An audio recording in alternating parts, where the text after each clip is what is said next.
Olá, eu sou o Carlos Aras, esse é o Dialogando e a gente vai falar hoje sobre como as casas inteligentes estão sendo usadas por assediadores. É assunto sério que eu vou ter agora aqui com o Rodrigo Freitas no Dialogando. Se loga nessa!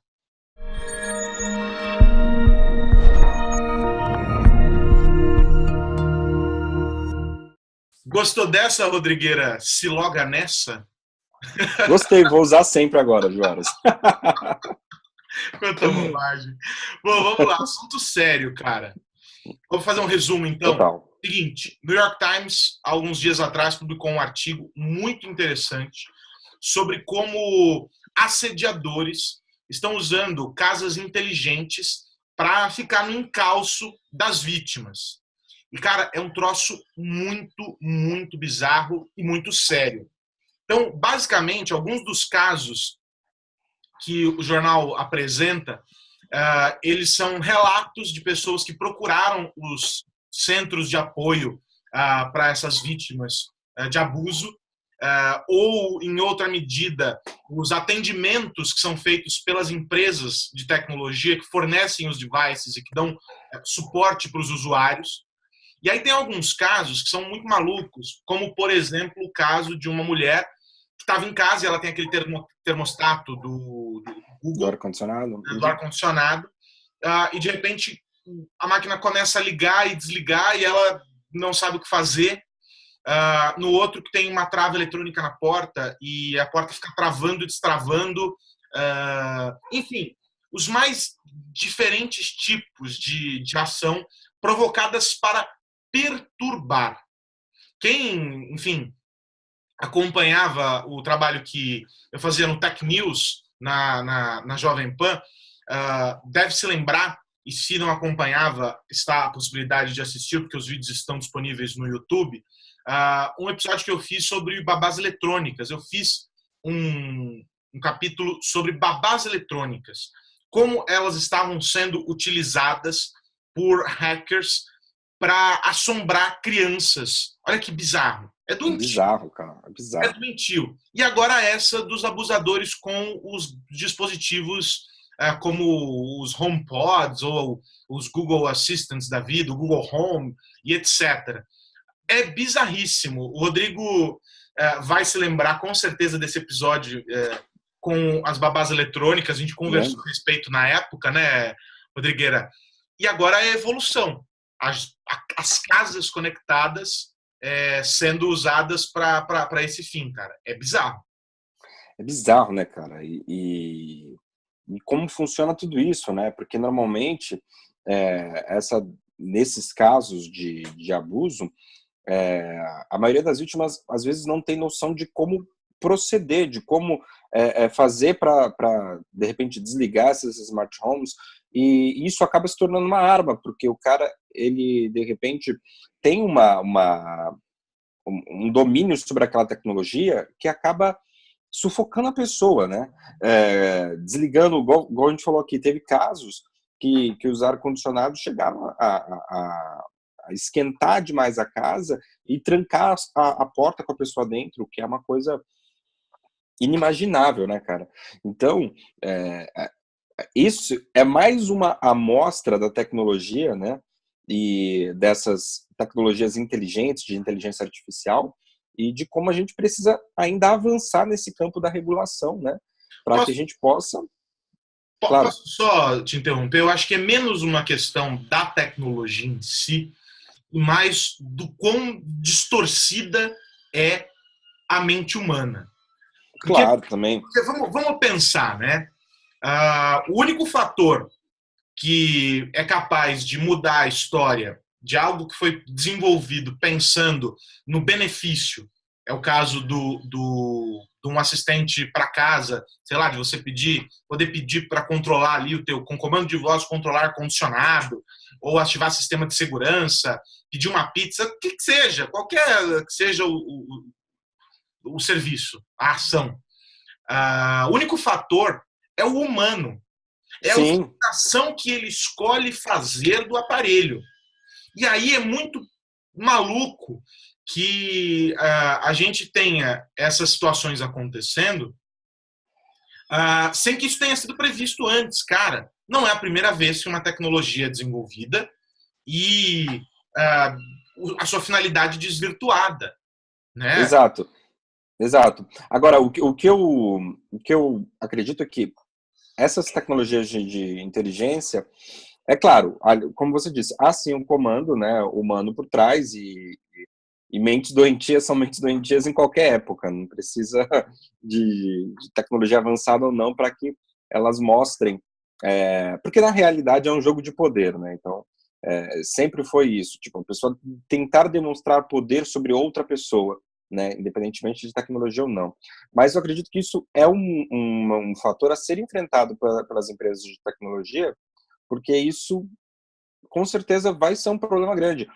Nos Estados Unidos já há uma grande adoção dessas tecnologias de smart homes, desde dessas ferramentas lançadas pelo Google e pela Amazon, e isso começa agora a dar alguns sinais, sendo que aproximadamente, na matéria do New York Times, fala que 29 milhões de lares nos Estados Unidos têm algum tipo de tecnologia inteligente. Então, eu imagino quando isso for um número maior, principalmente quando chegar a outros lugares, como o Brasil, por exemplo. A gente precisa seriamente pensar em regulamentações, em algumas regras. As próprias fabricantes têm que pensar em como isso pode afetar a vida dos usuários de uma forma geral. Afinal, em uma casa costuma morar uma família, mais de uma pessoa, e isso precisa ser encarado de alguma forma. Eu E acho que outro fator importantíssimo é a educação, né? Porque, assim, sim, os relatos ali que foram coletados pela reportagem do New York Times são claros ao evidenciar o desconhecimento das vítimas sobre sobre a como ferramenta. funcionam os aparelhos. Ou seja, Exato. a incapacidade da pessoa de conseguir identificar o que estava fazendo mal para ela. E aí é que vem essa sensação de impotência, de você se Uhum. refém dentro da sua própria casa. Porque pensa, você está lá, o ar-condicionado começa a ligar, superaquecer o ambiente, aí de repente você tenta sair, a trava não abre, das coisas mais absurdas, né? Ou a máquina começar ali a falar com você. Então, assim, isso poderia ter sido resolvido se o processo para conhecer o funcionamento do aparelho fosse mais simples ou tivesse Sim, sido apresentado de maneira mais eficaz. Tem um estudo que mostra a adoção dessas tecnologias por diferentes grupos e justamente o grupo mais afetado ali, que no caso eram as mulheres, são aqueles que menos aquele grupo que menos vai atrás desse conhecimento, né? De repente instalar o aplicativo para fazer funcionar ou de entender como é que funciona, porque às vezes o simples puxar o cabo da tomada poderia fazer com que a ameaça cessasse. E exato. o outro dado é quando essa ameaça ela sai do ambiente virtual, e aí perceba, ele não é totalmente virtual, porque existe um dispositivo físico ali Uhum. usado, que é muito maluco, né? E essa violência se transporta novamente para o físico. Talvez ela tivesse começado no mundo físico e, de repente, por isso, aquela pessoa foi retirada do convívio. Mas aí aquela pessoa passa a usar o dispositivo eletrônico, que não estava constando na ordem de restrição, aquelas medidas cautelares que a justiça adota para você se afastar da vítima, né, para o criminoso se afastar da vítima.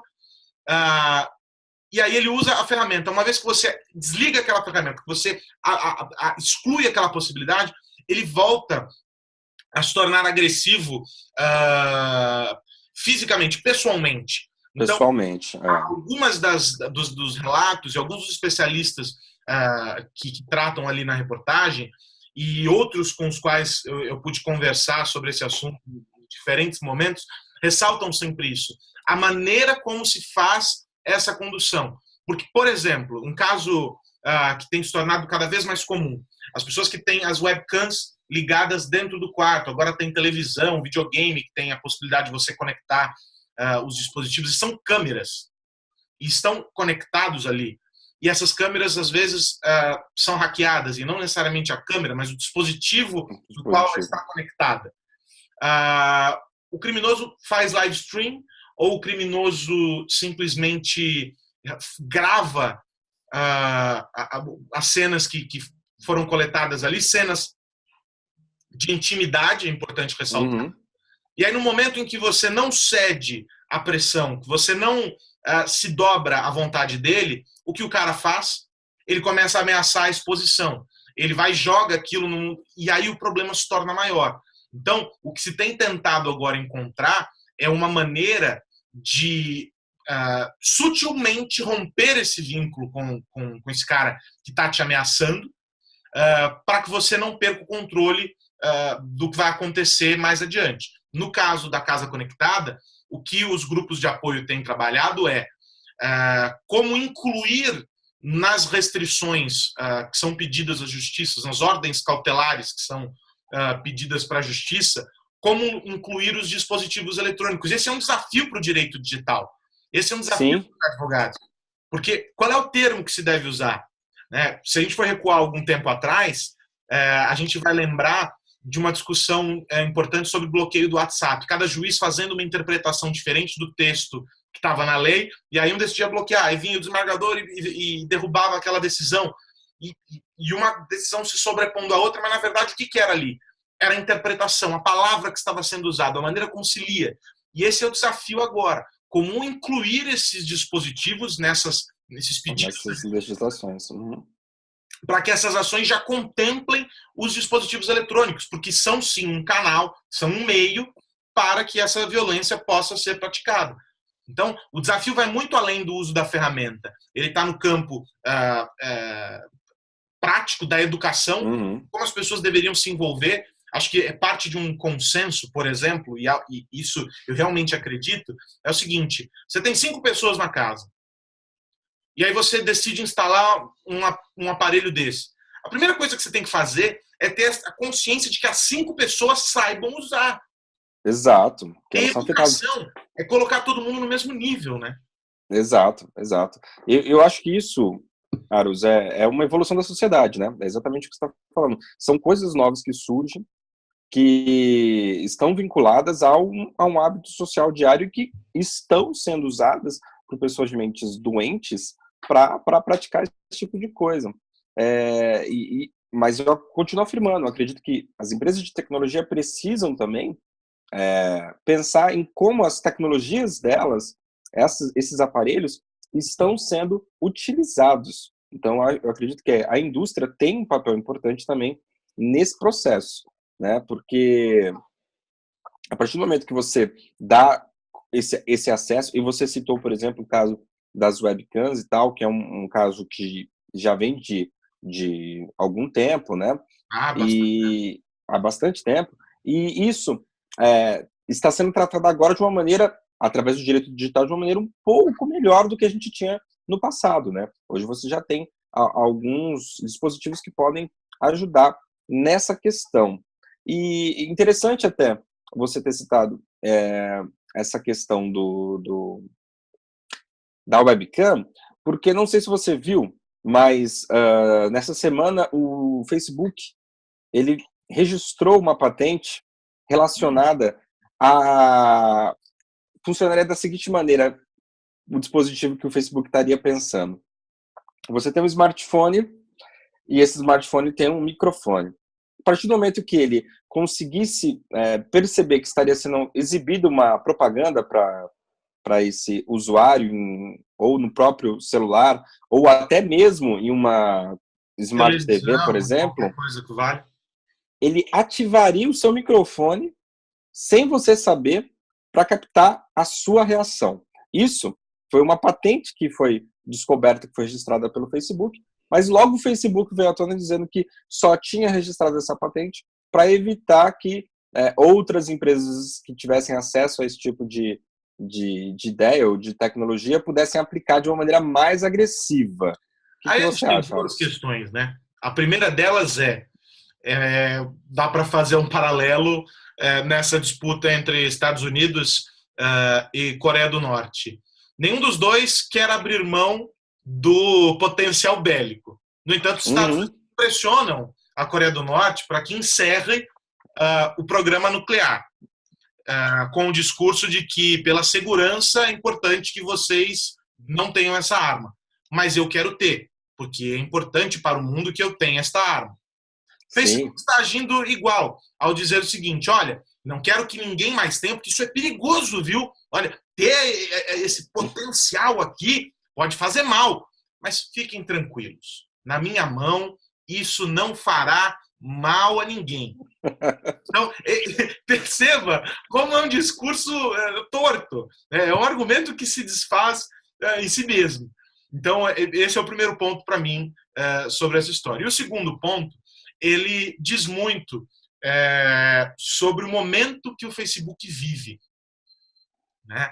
Não só o Facebook, o Google também tem tropeçado bastante, o Twitter, todas essas plataformas, em alguma medida, a própria Amazon, enfim, todas as plataformas vêm tropeçando aos poucos em alguma questão, o que é absolutamente normal. Né? Vamos levar em conta de que são empresas que movimentam bilhões, que têm bilhões de usuários, e no caso do Facebook isso é real, tem mais de 1 bilhão de usuários, quase 2 bilhões de usuários, e que estão diretamente conectadas à vida das pessoas. Então, algo vai desagradar alguém. O ponto sobre isso é, o Facebook vem entrando em uma seara muito complicada no que diz respeito à proteção de dados. E houve algo que me parece gravíssimo, que é uma ruptura, a quebra da confiança. Confiança, né? Com certeza. O que dá base, o que sustenta a relação que se tem com essas empresas, nada mais é do que a confiança. Porque eles não me dão nada palpável em troca pelo uso dos meus dados. Eles me dão simplesmente a opção de brincar num mundo maravilhoso, num parque de diversões. Certo? De outro modo, eu também não dou nada palpável para eles, mas eu dou algo de muito valor, que é a minha vida. No instante que você aceita os termos de uso, no instante em que você se permite usar e brincar com as ferramentas que estão ali, você entregou a chave da tua vida. Então, o grande ponto para mim aí é o seguinte, o Facebook vem tropeçando nessa história da confiança, deu umas derrapadas gravíssimas e precisa retomar essa história. Então, esse voltar atrás aí com esse pronunciamento foi algo sensível. Como lá atrás dizer, olha, vamos checar notícias falsas agora, trazendo as agências de notícia. Então, assim, ele dá alguns sinais de que vai tentar correr atrás desse prejuízo. Mas o fato é que essa ruptura já aconteceu, as pessoas já estão alarmadas. Então, é fundamental que se veja essa questão, no meu entender, desse jeito. Porque, vamos combinar, né? Que o microfone já está lá e ele é usado. Exato. As pessoas já sabem. O Google é isso que é incrível. Se você escreve, o Gmail não lê. Entende? Você acha que essa conversa aqui que está sendo gravada por uma plataforma online não está sendo registrada de algum modo? Entende?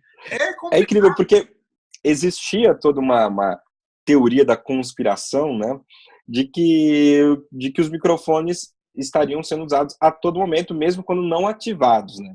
Muitos falou isso, tanto para Google, quanto para Facebook, quanto para qualquer outra plataforma que tenha acesso ao teu microfone. E agora, a descoberta de uma patente mostra que essa teoria da conspiração não é tão teoria assim, né? Que realmente há formas de você acessar o microfone durante momentos em que ele não está sendo utilizado. E só para fazer um teste aqui, Aros, já aconteceu com você que você está numa conversa paralela sem estar usando o teu celular sobre qualquer produto que seja, você conversando com teu amigo ali, o celular do lado, ele não está sendo usado, e de repente, passando algumas horas, você começar a ver esses anúncios exibidos para você? Já aconteceu comigo, cara. Ah, claro que já. Aí eu fiquei naquela paranoia. Por será isso que para mim, o grande ponto não é a coleta da informação, porque essa a gente sabe que já acontece em qualquer medida, pode ser de uma maneira mais invasiva ou menos invasiva. Isso a gente sabe que acontece. Para mim, o grande ponto é o direito de saber o que está sendo feito com essa informação, com esse dado. E esse direito tem sido negado aos usuários. Então, o que eu penso? Vamos ser transparentes, né? Não se prega essa transparência e essa relação, etc. Mostra, olha, esse volume, talvez não de maneira identificável, porque aí você pode fazer com que a transparência se torne uma arma em si, mas mostrando, olha, aplicamos nisso aqui, né? As mudanças na lei europeia, por exemplo, são um avanço gigante sobre proteção de dados, sobre transparência em alguns aspectos. Eu tive a oportunidade de fazer um treinamento recentemente a respeito, um curso muito bacana para entender melhor o GDPR, né, na tradução em inglês, em português, a Lei Geral de Proteção de Dados da Europa, General Protection Data Regulation, GDPR. Então, é um avanço, mas, cara, a verdade é uma só. Diga o que você está fazendo. Olha, exato, estamos usando com a finalidade XYZ, esses são os nossos clientes que estão se aproveitando desses dados para fazer suas campanhas. Ok, muito obrigado. E aí eu, enquanto usuário, posso escolher se vou curtir ou se vou descurtir essa finalidade, essa utilização. Né? Então, assim, hoje cada vez mais dado é produzido. Dado é a grande moeda do nosso tempo. O Facebook sabe disso, todas essas plataformas sabem disso. Só não sabe disso o dono dessa moeda. O cara mais rico que tem, que é você, entendeu? O Facebook não é rico, o Facebook é o banco, ele recebe o dinheiro, que é o nosso dado, e trabalha com esse nosso dado, entendeu? Ele faz o nosso dinheiro render, faz o nosso dado render, enquanto que nós, os correntistas deste banco, simplesmente continuamos pobres, embora tenhamos um ouro riquíssimo em nossas mãos. Exato. Sem saber o valor, né? Sem saber o valor que está nas nossas mãos. É tipo aquele cara que ganhou na loteria e não faz ideia. Não foi buscar o bilhete. É isso.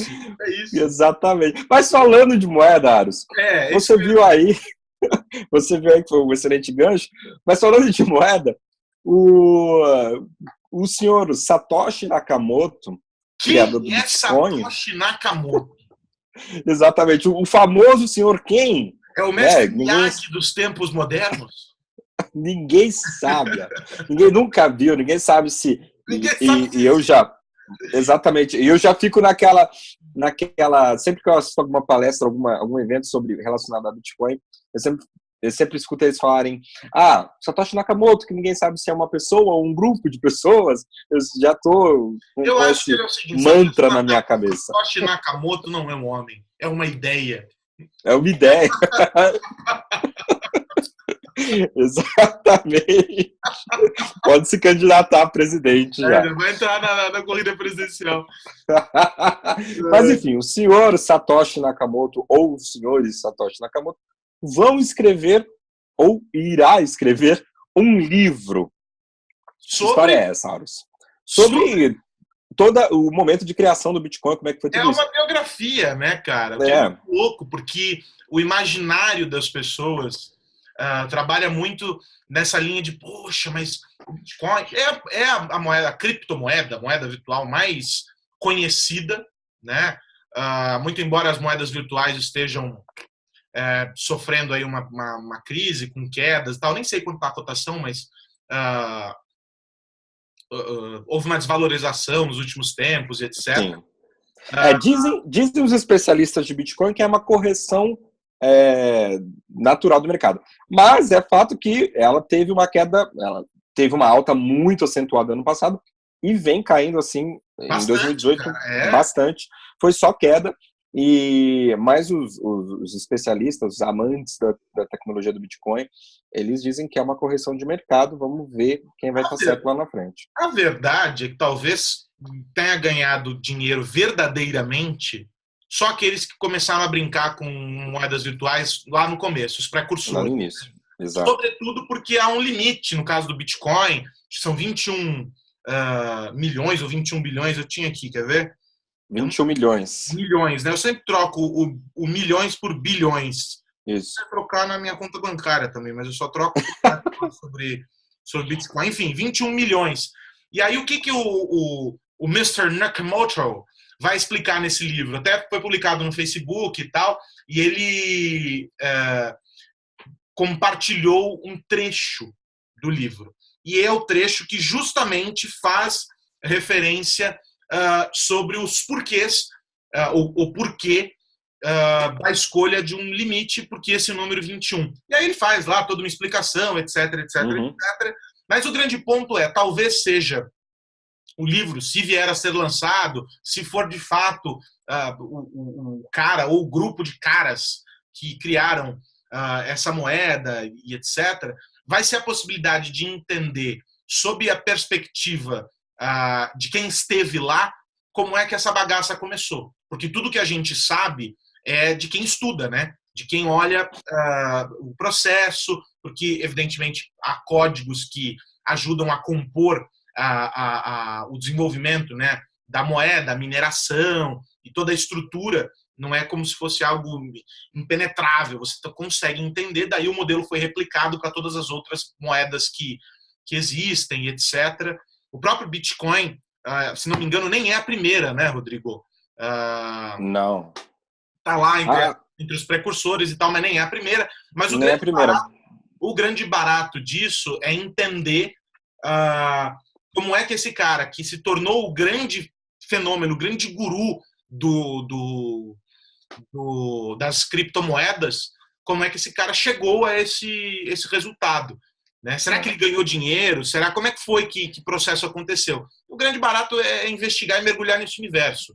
Agora, de resto, duvido que a gente vá saber algo, até porque ele foi meio procurado aí, tem toda uma questão de quem é esse cara, os bancos... A questão é exatamente essa, né, Aros? Se ninguém sabe quem é esse cara, como ter certeza também que essa biografia é verdadeira? Exato, por isso que eu pus tudo no condicional. Eu acho que pode servir para criar mais elementos que justifiquem um mito, mas talvez justifique muito pouco, porque ainda vai restar uma dúvida. A não ser que ele termine dando o número do RG dele. Aí, ok, legal. O último parágrafo é: meu RG, nasci... Meu endereço, onde eu moro, tal. Nascimento tal, e etc.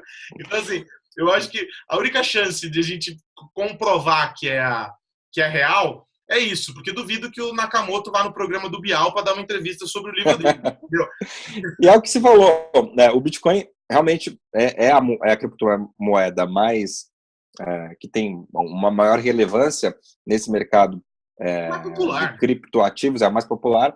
E não foi a primeira, mas eu acho que o mais interessante disso tudo nesse processo do Bitcoin foi que ela foi a primeira a aplicar essa ideia do blockchain, que é a grande sacada por trás disso tudo, de uma forma legal, entendeu?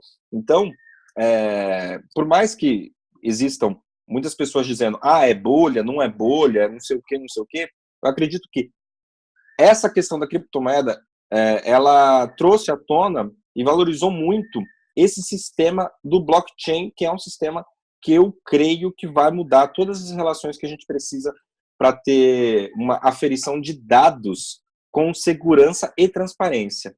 Eu sou um grande defensor, a gente está estourando o tempo aqui, mas eu sou um grande defensor dessa separação, de desvincular a blockchain de Bitcoin ou criptomoeda. Porque blockchain é algo muito, muito, muito maior. É que ele é muito complexo, enfim, nós gastaríamos aqui um tempo brutal para conseguir mergulhar nesse universo. Acho que até vale um papo, a gente pode dar alguém para esse papo com a gente, para nos ajudar a entender, mas é algo que precisa ser percebido como uma evolução no que a gente pode tratar como processos de controle, de transparência, né? Uma tradução bem grosseira, tá? Porque pode ser aplicado para governos, e já está sendo aplicado para empresas, não é só para transação financeira, esse é o grande barato. Exato. Ele se aplica a uma infinidade de coisas. É um sistema de validação de dados, né? De qualquer tipo de dado que pode ser uma transação financeira. Aqui, e o meio do caminho está lá registrado, na mão de quem passou, por que passou, quanto tempo ficou, e por aí vai. Então, assim, se há uma herança do senhor Nakamoto, eu acho que é ajudar a popularizar essa outra questão que envolve o blockchain. O blockchain. Eu acho que é isso. Seu Rodrigo, as pessoas precisam se inscrever nesse canal, não é? Com certeza. Velhas, né? Se inscreva nesta bagacinha de canal. Você está assistindo aqui no YouTube, aqui embaixo tem um botão de inscrever-se. Curta este conteúdo, compartilhe, navegue no nosso blog também. Qual é o endereço, Aros? É o celoga.com.br. .com.br. Acompanhe. Eu estou em dívida. Exato. Eu não consegui escrever. Trouxe o tema de um dos textos para este papo aqui, porque não consegui parar para escrever, mas escreverei. Curte a gente, compartilha o vídeo, deixa sugestões de temas, enfim, ou pessoas que de repente você quer incluir no bate-papo para a gente convidar. Enfim, nos ajude a fazer essa bagaça. Afinal de contas, a gente levanta cedo para gravar isso aqui, para casar as agendas. Então, nos ajude, por favor. Por favor, é isso aí, cara. Excelente papo. Foi bom, e espero a próxima semana pra gente bater mais, pra gente dar uma dialogada aqui nesse Semana que vem tem feriado. Semana que vem tem feriado. Feriado, verdade. Então. Olha, já tá regando, já. Aí eu quero hora extra por trabalhar no feriado. 100%. Olha aí as leis trabalhistas. Rodrigueira, um abração, velho. Falou, meu cara. Até a próxima.